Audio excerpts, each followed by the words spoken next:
നമസ്കാരം, ജന്മഭൂമിയിലേക്ക് സ്വാഗതം. ശ്രീലങ്കൻ ക്ഷേത്രത്തിൽ പ്രതിഷ്ഠയ്ക്ക് അയോധ്യയിലെ സരയൂ നദിയിലെ പുണ്യജലം.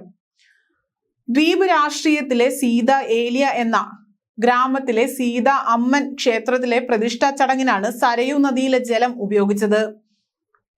ആയിരക്കണക്കിന് ഭക്തരാണ് പുണ്യ ചടങ്ങിന് സാക്ഷ്യം വഹിച്ചത്.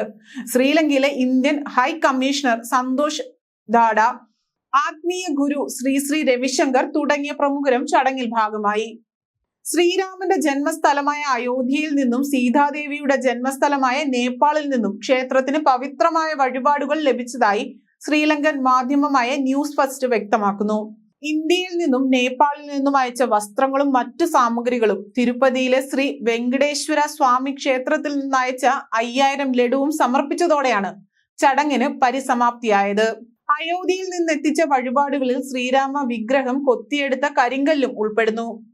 രാമൻ, സീത, ലക്ഷ്മണൻ, ഹനുമാൻ തുടങ്ങിയ ചിത്രങ്ങളും സീതാദേവിക്കായി പ്രത്യേകം നെയ്ത 3 പട്ടുസാരികളും ഇന്ത്യയിൽ നിന്ന് എത്തിച്ചവയിൽ ഉൾപ്പെടുന്നു.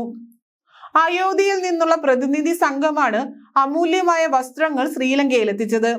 അയോധ്യ രാമക്ഷേത്രത്തിന്റെ ചരിത്രപരമായ പ്രാധാന്യം വിവരിക്കുന്ന ലഘുലേഖനങ്ങൾ അടങ്ങിയ 40 സ്റ്റീൽ പെട്ടികളും സംഘം എത്തിച്ചിട്ടുണ്ട്. ഗംഗ സരയൂ നദിയിലെ ജലവും കടൽ കടന്ന് ദ്വീപ് രാഷ്ട്രീയത്തിലെത്തിച്ചു. ശ്രീരാമചന്ദ്രനോടും സീതാദേവിയോടുമുള്ള അചഞ്ചലമായ ഭക്തിയും ആദരവും സൂചിപ്പിക്കുന്നതാണ് ഈ കൈമാറ്റം.